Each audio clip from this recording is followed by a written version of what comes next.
Alright, good morning sa ating lahat. So hunting tayo ulit. Napakaliwalas yung araw sa umagang ito. Dito tayo sa park ng Binalunan, malapit sa tulay ng Bugayong. Ayan. So ito yung magiging spot natin. Tingnan natin kung saan tayo pupwesto dyan, kasi maraming red collar dyan.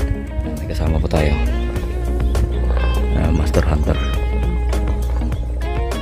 Hunter June. Yan, so PCP rin yung unit nya guys. So bali pinuntahan ko to nung isang araw, tapos marami akong nabulabog dito guys, kaya ito binalikan namin sa araw na to. So maaga pa, kaya ito wala pa sila. So kung napapantayan natin yung tuyong kahoy tsaka yung acacia tree, may tuyong dahon. Tapos ito kahoy ng ipil-ipil, may gumawa ng kura dyan, pero wala naman kaming ratnan. Kahoy ng milina, yan, possible na lagyan natin ng kura. Tapos meron pang tuyong kahoy doon sa kabila. So yan, stay tuned. Sakaling makahanap tayo ng magandang pwesto.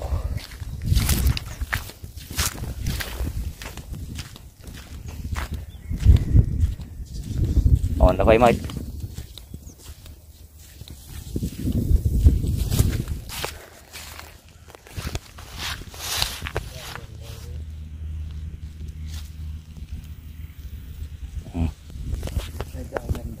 Stay tuned.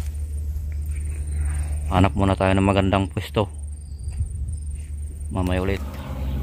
So ang iingay ng eroplano.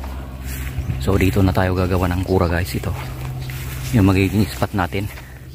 Walang dahon na puno ng milina.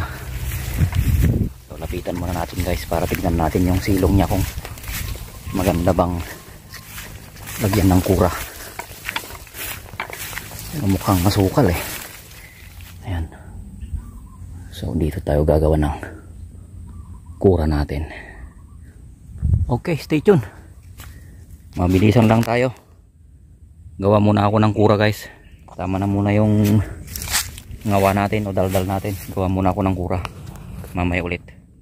A few moments later. So ayan, simple lang yung kura natin. Butit may mga dahon ng pinagputulan nila ng milina, kaya ito ang ginawa nating kura. Yan yung magiging target site natin. So ayan, mag-set na tayo ng ating side cam tsaka yung Bluetooth speaker natin. Okay, stay tuned sa ating mga patama. Abangan lang po kung meron mapadapo sa araw na to. Okay, stay tuned.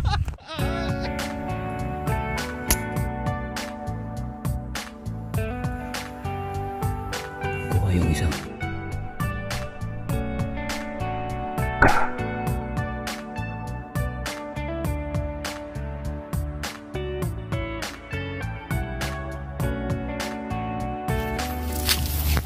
Layo, 50 yards ata.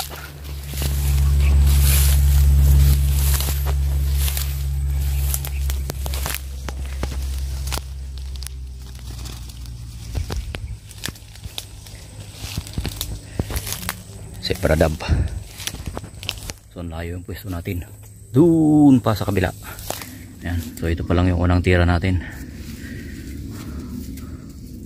Tingnan natin kung malagdagan natin. Baka ito lang isa maghapon. Nako, uwi na lang tayo kung ganon. Okay, stay tuned sa mga patama pa natin.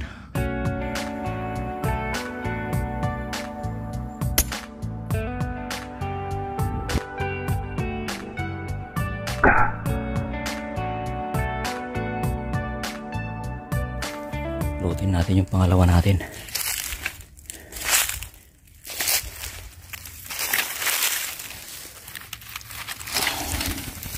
Sebradab. So ito, nakadalawa pa lang tayo. Mukhang mali yung napwestuhan natin guys. Bihira yung nagpupunta dito sa ito.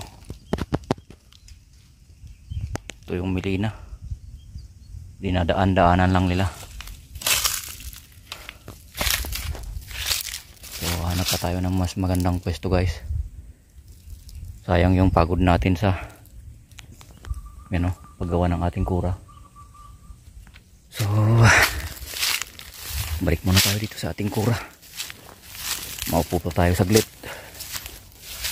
maghintay. May dapo, kaso napakatagal yung interval nila guys na dumapo. Ito, nakadalawa pa lang tayo. Ang tagal, ang hirap magtawag. Tiyagaan pa natin.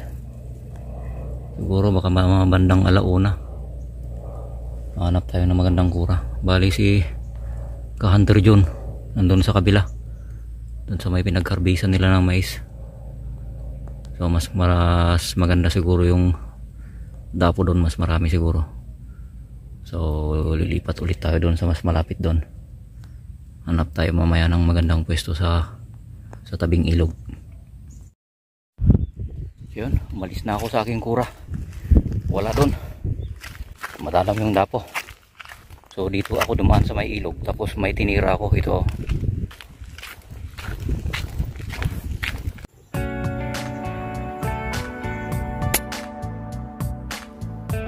Sa pool.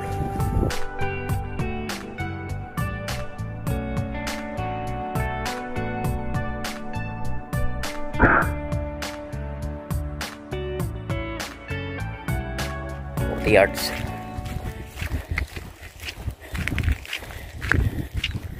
Oh, yan.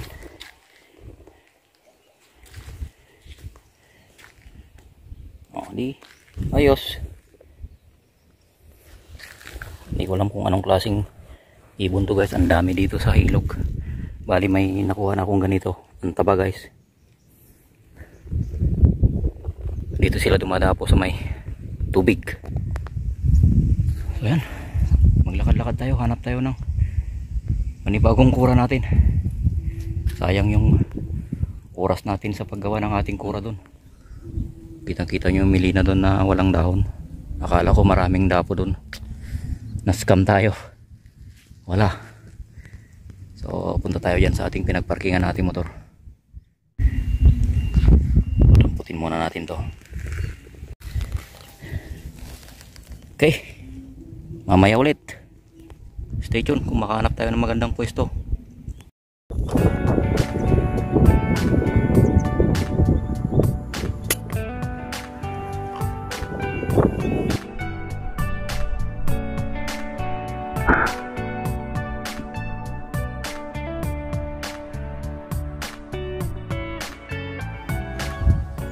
So yun guys, may tinira akong red collar doon. Estimate natin 30 yards.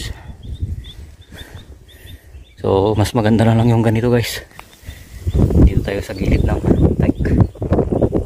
Nag-aabang tayo yung dadako dito. Ano? Meron naman sila doon sa dulo.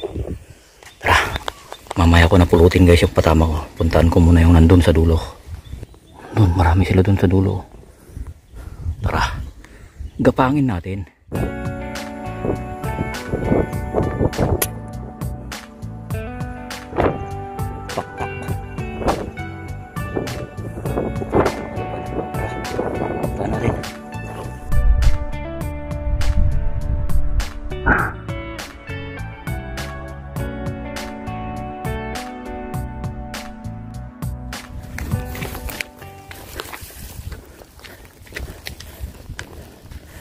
Ayun o.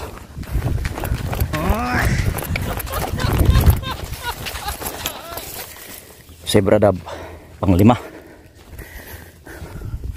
So doon yung unit natin sa taas. May pupulutin pa ako doon. So tara, puntahan ko na para minsanan na yung pagpulot.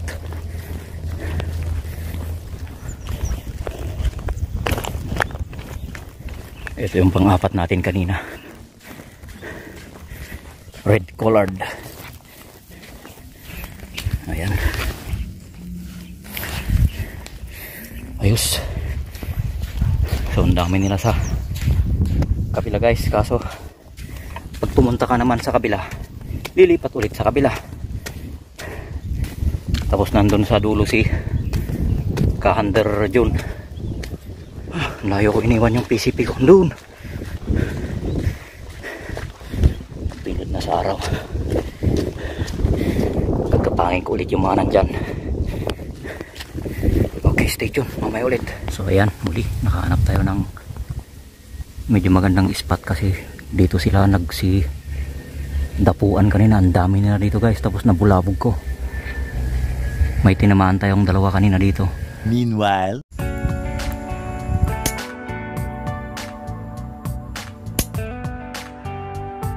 ito, nakakita ako ng kunting taguan natin dito sa may mga ito, kamuting kahoy, silong ng kamuting kahoy.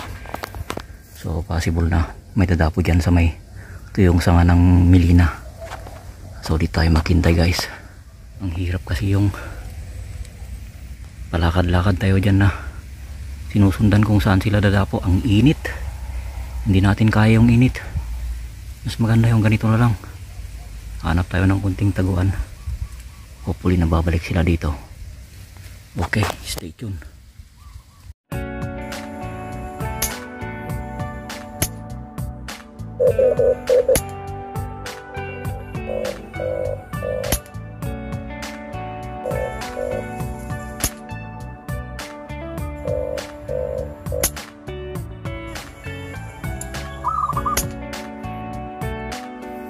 So bali may pupulutin tayong 5. Hopefully na mapupulot natin guys. Maganda itong napuntahan natin ngayon na taguan natin. Kasi doon sa kabila wala talaga. So dito sunod-sunod yung dapo. Estimate natin nasa mga 35 yards. Marami pa rin dumadaan guys. Kasi ito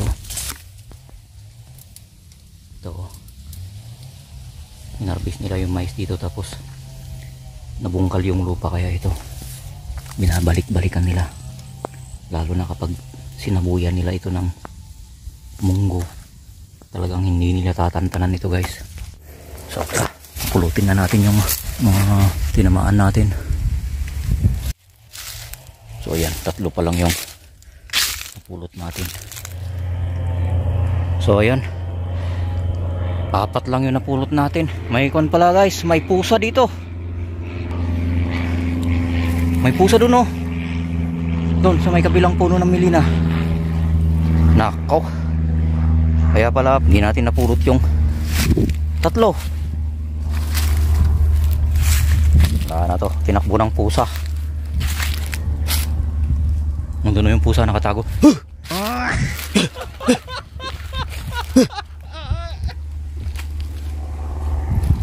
Anak ng tipaklong naman oo. Dapat kapag may patama tayo dito, pulutin natin agad. Ang galing ng pusa, nag-aabang. Tara, balik na tayo sa ating kura. Sayang 3. Ano ba yan?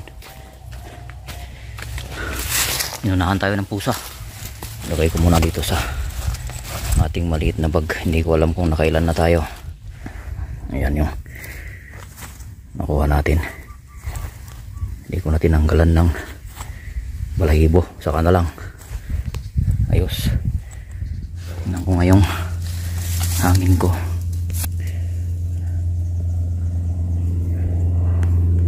Oo, konti na lang yung hangin natin guys.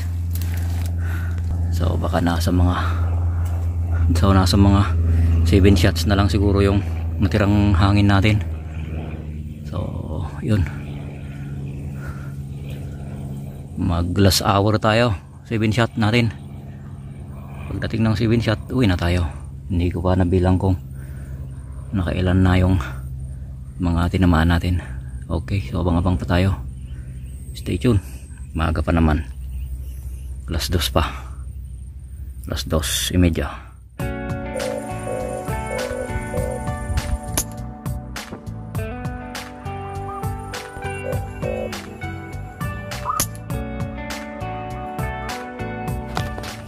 Tara, bukin natin yung dalawang huling patama natin.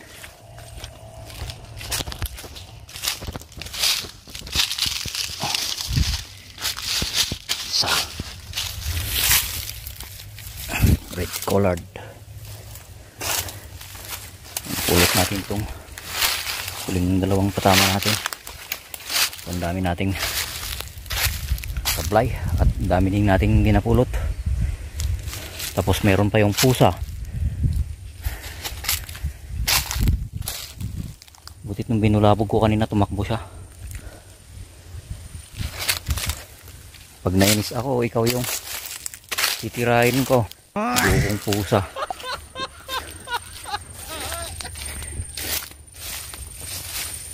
Okay, balik tayo sa ating kura. Tignan natin kung nakailan na tayo. Kasi alanganin na yung putok ng PCP natin. Parang hindi na kayang ibuga yung bala. Okay, stay tuned. Bilangin natin kung nakailan na tayo. So ayan, naka 3 piraso na tayo guys. Ayan. So naka 3 piraso tayo. Okay na yan. Pwede na. Ayan. So maganda itong spot na napili natin ngayon. So kanina doon ako nang galing sa may ito yung mili na doon. Zoom natin. Yun o. Yun. Ayan. Basta yung yan. Nasa gitnang yan. Yan tayo nang galing kanina. Nakadalaw lang tayo dyan na si Bradab. Dalawang si Bradab lang. Kaya bumalik tayo dito. Naghanap tayo ng maganda. Habang pumupunta tayo dito, dyan, dinaanan natin yung gilid ng dike flood control. So nakadalawa tayo dyan hanggang ito. Nakita natin tong spot natin dito. Kaya dito, simple lang yung taguan natin. So hopefully sa susunod mababalikan natin to guys. Ayan. So sa mga nanatili sa ating YouTube channel, maraming salamat sa mga walang sawa nyong panonood. Ayan. So hanggang sa muli. Peace out. Bye bye.